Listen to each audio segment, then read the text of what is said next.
안녕하세요. 기적을 만드는 미라클러 빨간술 홍술입니다.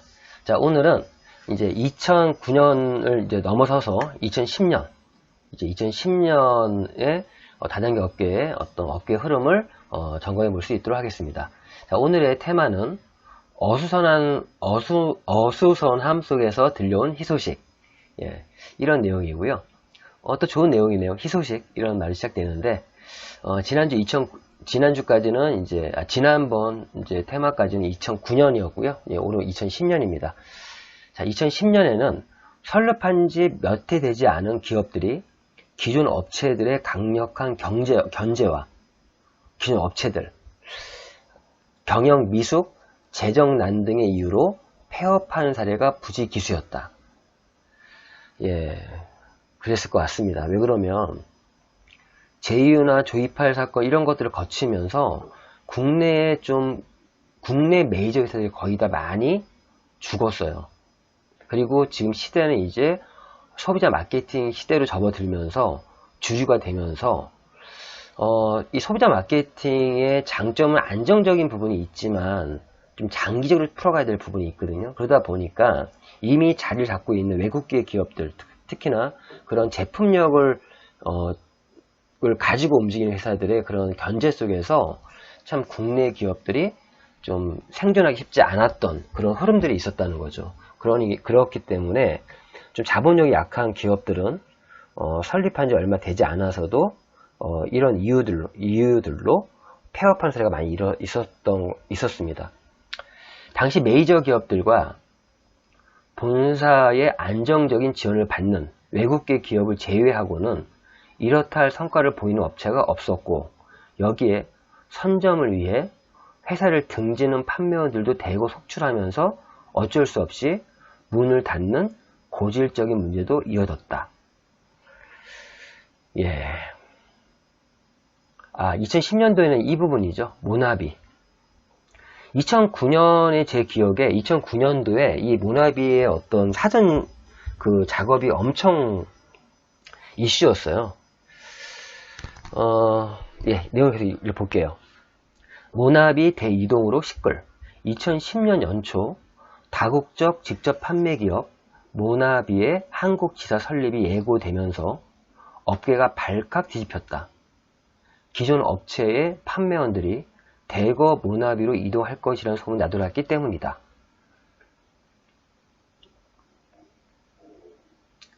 당시 모 업체에서는 3개 그룹 중 1개 그룹이 통째로 이동을 결정하거나 최상위 판매원이 일부 판매원들과 함께 모나비행을 결정하는 업체가 등장하는 등 해원 이동이 본격화하는 모습이었다. 하지만 판매원들의 이 같은 과열되고 무분별한 이동이 거품 현상에 그쳐 국내 진출을 면밀히 준비하고 있는 해당 기업에 괜한 상처만 입힐 것이라는 우려의 목소리가 나왔다. 당시 업계의 전문가들은 이같이 외국계 업체가 국내에 진출하면 판매원이 대이동을 하는 것은 선점 효과를 무시할 수 없기 때문이라는 분석을 내놓았다. 모나비는 강력한 마케팅 플랜과 항산화 성분을 가진 브라질 열대 과일로 만든 주스로 미국에서 짧은 시간에 센세이션을 일으킨 기업으로 평가받았다. 이 모나비가요, 미국에서 엄청나게 성장을 했어요. 그런 어떤 분위기를 가지고 또 한국에도 진출하려고 하는 과정이었는데, 2010년에 정식 오픈을 했고, 2009년에 이 어떤 사전 작업이 장난 아니었거든요. 정말 분위기가. 근데 지금은 이 이슈만큼 된 건 아닌데요. 어쨌거나 외국계 기업이 하나 한국에 들어온다 그러면 한 2015년, 10년까지만 해도 난리가 아니었어요. 그런데 제 개인적인 생각이지만 지금 회사 이름을 바꾼 네리움이라는 회사가 있어요. 지금 회사 이름도 바꿨더라고요. 바꿨는데 그 네리움이 외국계 기업의 어떤 선점하는 어떤 마지막 불을 좀 사주지 않았나. 그 이후에 들어온 외국계 기업들이 이렇게 아주 대대적인 이슈가 될 만큼의 어떤 이런 줄서기는 없었던 것 같습니다. 2010년 3월 25일 정식 오픈식을 가진 뒤로 불황을 탓하는 여타 기업들의 변명을 비웃기라도 하듯 눈부신 실적을 올리기도 했다. 이때 2010년도에 모나비 정말 장난 아니었죠. 이슈였습니다. 2010년도에 이슈였는데 예, 올해는 못 갔습니다. 올해는 제가 방금 말씀드린 부분에서 이 줄서기도 이제 예전 같지 않다라는 부분이 아이사제닉스 같은 회사들 굉장히 좋은 회사거든요. 그런 회사는 이렇게 뭐 이슈는 되지 않았었으니까 물론 또 분위기가 뭐 코인이라든가 이런 것들이 너무 또 유행을 했기 때문에 그런 것도 없지 않아 있을 것 같은데요. 어쨌든 지금 이제 어떤 외국계 기업이 들어온다고 해도 예전처럼 이렇게 선점하려고 하는 줄서기는 있지 않을 것 같다 생각합니다. 왜 그러면 외국계 기업이든 국내 기업이든 사실 별반 차이가 없는 게 요즘에 좀 추세고요. 예, 아무튼 이 2010년도에는 모나비가 공식 출범해라는 거 요거만 좀 기억하면 될 것 같습니다. 자, 고려한백 백홍기 대표 대한민국 빛낸 인물. 야, 이때까지만 해도 국내 기업 중에 이 고려한백 또 하이리빙 굉장히 메이저 회사였죠. 고려인삼한백식품 현 고려한백 주식회사 백홍기 대표이사가 대한민국을 빛낸 자랑스러운 인물로 선정됐다는 소식이 알려지면서 업계의 기감을 샀다. 백 대표는 2010년 1월 26일 소비자연합 타임즈와 SYB 소비자연합 방송이 주최하는 대한민국을 빛낸 자랑스러운 인물 대상 시상식에서 대상을 수상했다. 소비자연합 타임즈, SYB 소비자연합 방송, 마케팅 신문에 이거 나올 만큼 그건 아닌 것 같은데 어쨌거나 이 백홍기 대표님의 어떤 대한민국 빛낸 인물로 수상했던 내용이 기사 내용이 있네요. 이 시상식은 2009년 한 해 동안 우리나라와 해외 각 분야에서 대한민국의 국가 경쟁력을 강화하고 나라를 위해 헌신한 자랑스러운 한국인을 기리기 위해 마련됐다. 당시 시상식에서 백홍기 대표는 국내 식품 산업 발전에 이바지한 공로가 인정돼 수상자에 선정됐다. 국내는 물론이고 해외 각계 각층의 추천을 받아 소비자연합 타임스의 수상자 선정위원회 위원장 변상희 교수가 선정한 수상자는 개인을 비롯해 중소기업, 대기업에 이르기까지 한국 사회가 요구하는 참다운 모범 일꾼들로 선정됐다. 백홍기 대표 이외에도 안드레김, 지금 고인되셨죠? 안드레김 아뜨리에 대표, 정병국 국회의원, 김희철 국회의원, 김성희 사행산업통합감독위원회 위원장, 엄신영 중흥교회 담임 목사, 박병선 진돗개 전도학교 교장, 김태희 서울지방교정청 청장 등이 특별 대상을 수상했다. 예, 이런 내용입니다. 넘어가고요. 특판조합 명칭 변경 놓고 옥신각신. 예, 특판조합은 내부적으로 좀 이슈들이 좀 항상 많은 것 같아요. 직접 판매 공제조합과는 좀 비교해서 봤을 때. 한국특수판매공제조합, 이하 특판조합은 조합의 명칭 변경을 두고 조합사 간 의견이 충돌했다. 특판조합은 2010년 3월 10일 서울 양재동 AT센터에서 제8기 정기총회를 개최하고 한국 다단계 판매 손해보증조합, 굉장히 기네요. 반대할만 하네요.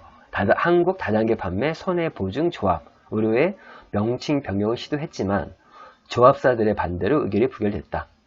예, 특수판매 공제조합 굳이 이렇게 바꿀 필요 없을 것 같은데 당시 조합은 정관 개정 이유에 대해 조합 명칭과 조합원 자격을 다단계 판매업으로 한정해 일반 소비자 등에게 다단계 판매 피해 보증 기관이라는 조합의 고유 업무와 기능 등을 명확히 전달하기 위함이라며 지속적인 광고 홍보 등을 통해 다단계 판매 업계 이미지를 세워 나갈 것이라고 설명했다. 예. 하지만 총회 과정에서 명칭 변경에 대해 몇몇 조합사들이 반대 입장을 내세워 의결이 제대로 이루어지지 못했고 첨예한 의견 대립으로 명칭 변경 안건은 다가오는 임시총회에서 재논의하기로 했다. 예, 아직까지 안 바꿨죠. 우여곡절 끝에 특판조합은 4월 8일 서울 양재동 엘타워에서 열린 임시총회에서 명칭 변경에 관한 안건을 만장일치로 통과시키고 정관을 개정하기로 했다. 정관을 개정하기로 했다. 조합층은 간담회 결과 조합사들이 다단계 판매라는 용어를 꾸준히 사용해 대국민 인식을 전하자는 조합 측의 의사에 수긍하게 됐다며 향후 조합과 조합사들은 다단계라는 말이 건전한 이미지로 소비자가 받아들일 수 있도록 휩쓸 것이라 밝혔다. 특판조합은 공정거래위원회의 승인을 얻어 공식적인 명칭을 변경해 사용할 계획이었다. 하지만 4월 19일 공정거래위원회는 특판조합이 제출한 한국 다단계 판매 공제조합의 명칭 변경안에 대해 승인을 거부하면서 스포로 돌아갔다. 예, 역시 안 바꿨죠? 예, 바뀐 줄 알았어요. 방금 읽으면서. 예, 한국에는 이 공제조합이 지금 두 개가 있습니다. 직접 판매 공제조합, 특수 판매 공제조합이 있고요. 직판, 특판으로 나뉘고 있는데 합법적인 다단계 영업을 하려면 이런 공제조합에 의무적으로 가입을 해야 됩니다. 소비자 피해 보상 제도고요. 당시 공정위는 거부 사유에 대해 다단계 판매로 한정짓는 것은 용어의 범위가 너무 협소하다며 향후 방문 판매업자가 소비자 피해 보상 보험에 가입할 수도 있는 등 시장 상황을 정확히 예측할 수 없기 때문에 현행대로 유지하는 것이 바람직하다고 밝혔다. 예. 이게 아마 그 이후에 이 방문 판매와 다단계 판매에서 후원 방문 판매가 생길 거를 염두에 둔 것이 아닌가라고 좀 조심스럽게 생각해 볼 수 있을 것 같고요. 그 이후에 이 공제조합에서 이제 후원 방판까지도 이러한 소비자 피해 보상 보험에 가입을 하게 됐잖아요. 그런 부분까지 있지 않을까 싶습니다. 자, 여행 금융 피라미드 주의보. 예. 뭐 이건 2010년도 얘기지만 그 이후에 또 월드벤처스라는 또 여행 이런 다단계가 온라인 다단계 약간 무등록 다단계가 만약 한국에 진행됐죠. 그 이전에 이미 이러한 부분이 있었습니다. 2010년 5월 세계적으로 금융 피라미드 영업을 해온 여행 다단계 회사 TVI 익스프레스 이하 TVI에 대한 피해가 발생했다. 당시 다단계 전문 매체인 비즈니스 포럼은 2010년 5월 20일 중국발 뉴스를 인용해 TVI 사업자인 지홍장과 한창이 구독됐다고 보도했다. 이들은 금융 피라미드인 TVI 사업을 위해 불법으로 조직을 구성, 사회적, 경제적 물의를 일으킨 혐의로 각각 1년 6개월씩 실형을 선고받았다. 이 여행 상품이 조금 이렇게 금융 피라미드 형태로 될 수밖에 없는 이유가 여행의 아이템은 너무 좋아요. 그런데 실제 그러한 사업을 하는 사람들 중에 대부분은 여행을 갈 만한 시간적인 여유와 경제적 여유가 없다는 거예요. 그러니까 이런 부분이 이제 상품이 오가는, 즉 여행을 직접 가는 쪽으로 진행이 된다면 다행인데 그게 아니라면 이게 금융 피라미드 형태로 갈 수밖에 없다는 거죠. 제 생각입니다. 아무튼 이런 여행이란 아예 너무 좋은데 뭐 그런 부분이 있습니다. 비즈니스 포럼에 따르면 TVI는 신규 가입자가 낸 등록비로 상위 사업자에게 후원 수당을 지불하는 등 전형적인 금융 피라미드 방식의 영업을 했다. 뭐 이거는 사실 좀 해석하기 나름인데요. 아무튼 우리나라에서는 이런 여행 같은 아이템, 즉 무형의 아이템은, 무형 상품은 다단계 판매로 유통을 할 수 없습니다. 이 여행이 이렇게 전 세계적으로 이렇게 진행이 됐다는 내용이고, 자, TVI는 인도 출신의 타룬 트리카가 지난 2009년 1월 영국 런던에 설립한 회사로 인도에 지사를 두고 있다고 알려졌지만 그를 제외한 나머지 경영진 등은 다른 사람의 이름을 도용한 가상의 인물인 것으로 드러났다. 이건 좀 문제가 있네요. 이런 부분들. 아예 처음부터 이거 좀 기획을 했던 것 같습니다. 비즈니스 포럼은 설립자, 임직원 및 상위 사업자 등의 명단을 공개했는데 상위 사업자 중에는 문모씨, 김모씨, 박모씨 등 이분들이 누굴까요?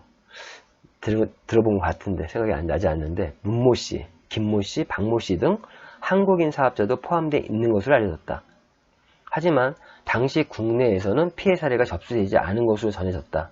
이후 회사의 대표 타툰 트리카는 전형적인 금융 피라미드 방식으로 전 세계 곳곳 누비며 700만 명의 사업자를 확보하는 등 규모를 불리다가 2013년 4월 인도의 사법당국에 의해 체포됐다.